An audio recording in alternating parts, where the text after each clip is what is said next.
then the onus for Avila's tenure then is more on his roster construction than, the trade, which, I mean, the roster trades aside, the roster construction is not Exactly. not great, which you Exactly. said at the beginning, but there's plenty around Detroit in the media that has said, "Listen, the last 7 years at this point, they're sunk cost," right? There's nothing you can't do anything about them. 'Em, they've happened. There's no reason to continue to just look at them and be like, "Okay, woulda, coulda, shoulda." We now have Scott Harris, and it's time to move forward with Scott Harris. You and I talked even before the hire was made, and I had messaged you with this tweet of all these names that were thrown out there, and you're like, "Listen, the Burns from the Dodgers is who has like the most traction, but there's not a lot of info out there right now because the Tigers have been very, Oh, very locked whew, in their information." was this top secret, man? Was Harris a surprise? Yeah, he was. I thought we had most of the young guys identified. I'm talking about nationally, and he was one, and I can't explain why he sort of slipped past everyone's scrutiny. But he of course adds up tremendously in terms of credentials. But back to Burns, he thought he had the job. I think AJ Hinch thought he had the job. I thought he had the job. A number of other people nationally thought he was going to the Tigers. And this came as a brutal blow to him when he got the Mm, phone call that he wasn't going to be Detroit's GM. He was really primed for this job. And I think all of us expected, I think as the manager of the Tigers was rubbing his hands too.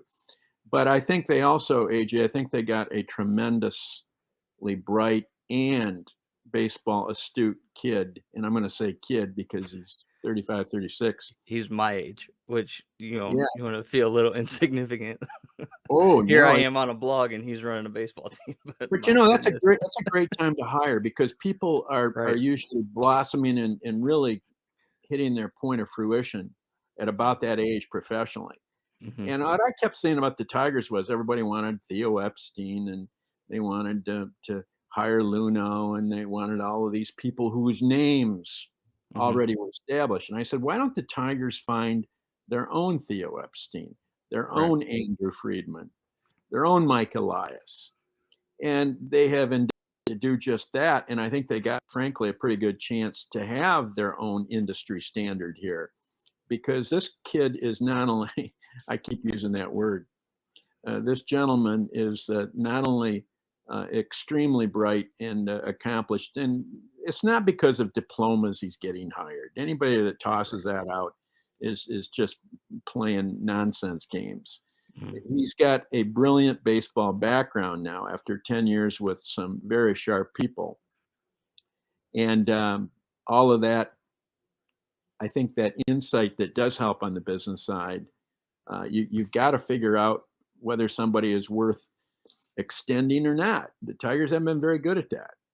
Yeah. They've made some critically bad choices. They Mhm. may have made another one last year with Baez, although if September is any indicator, they might survive this thing. But clearly, when you have business acumen involved in that, you know the risks. You know when to sell for 60 cents on the dollar. Gregory Soto comes to mind there. I Mhm. think should have been absolutely moved for 40 cents on the dollar, if that were possible. And I haven't had my conversation yet with Al Avila to go over the autopsy, so to speak, of Sure. 7 years. But I think he's going to tell me we couldn't even get a bite on him. I suspect that's what I'm going to hear, or at least not for anything other than a bag of balls. But that's separate from the fact that business people in who've had a great exposure to analytics through these Mhm. years and know how the personnel must be assembled, know the scouting side, uh, are going to be pretty good at their job. And I think this gent is going to be really. I think he's probably going to end up as a pretty successful story in Detroit.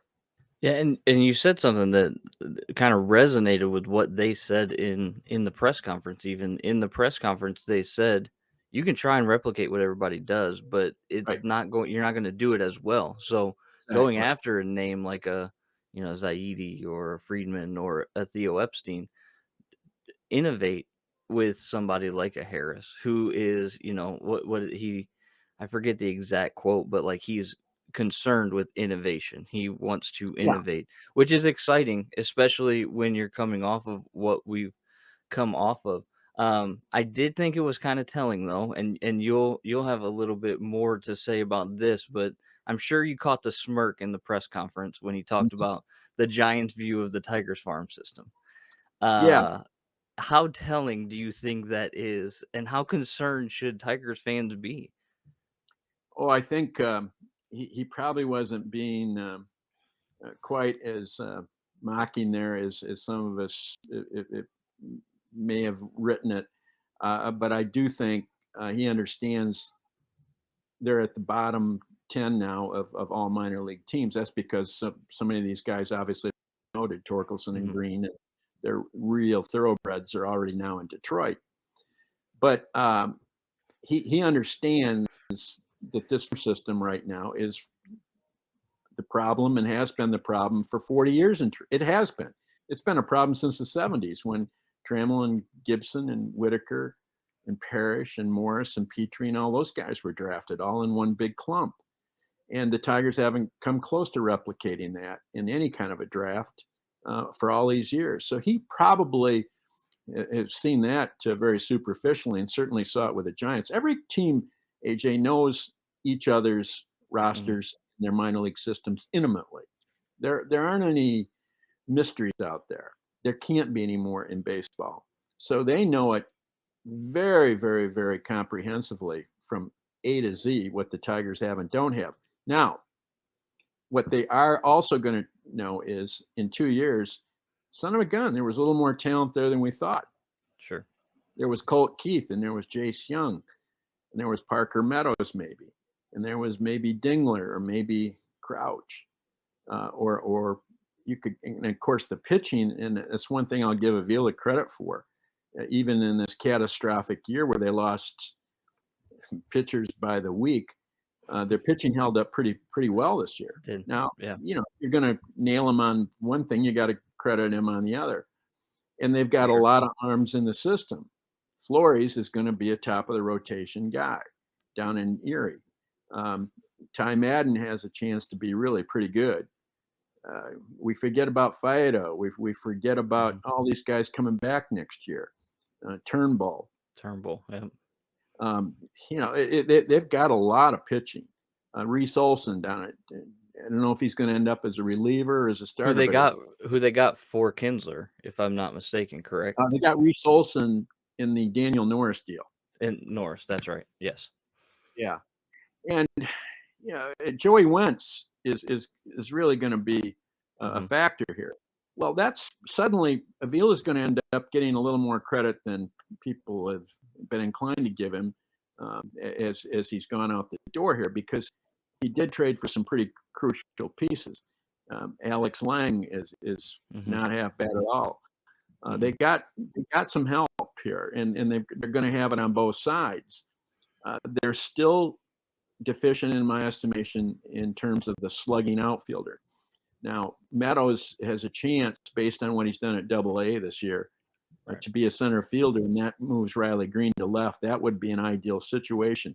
They need a kid like Roberto Campos to come through and finally end that drought of the international signings Right. not paying off for them. Yeah, And Campos, he was the big international signing a few years ago that kinda caught everybody off guard, right? Like, if I right, remember correctly, he was the one that nobody really knew anything about, but that's right. projected very well. Yeah, he was from Cuba, and then they uh, migrated to the Dominican Republic. It was a complicated deal, but they, of course, at the time paid him more money than they'd ever paid any Anywhere. international Right. signee, 2.85. And he's got a chance next year. I think we could be talking about him big time. So it's not a barren landscape that Scott Harris comes into here at all. But there's going to be a lot of work to replace working parts now that aren't functioning terribly well. I don't see Mhm. how they tender Jamer Candelario next year. Yeah, I know. Scope, I thought that 2-year deal last summer was a bad signing. And of course, people loved it because they loved that the Tigers were spending money. It seemed like Right. for so long, people didn't really care whether they won or lost, but are you going to spend some money today? Right. So they spent $240 million in the offseason, and look what that Yeah, got them. yeah. Which is why I go back to that original point. People have Payroll. been looking at down the wrong end of the gun barrel on this thing. Mhm. It's not payroll. There's a point where payroll will complement what you are building with the youth, but it takes the foundation first, and that's got to Right. be young players and young talent. And I mean, there seems to be a little bit of a foundation, kind of like Kerry Carpenter has been a revelation this year, Yeah, and I think can be not he's not going to be a superstar, but he can be a solid middle of the order type bat. Ryan Kreidler could solidify I think the left side of the infield for sure, especially if Javi continues to struggle throwing the ball to first yeah, base, right? That's a whole nother discussion for a whole nother time is sure is. Javier Baez. But um like those two to then complement Green and Torkelson, there's a little bit of a foundation along with the arms that we've already talked about. But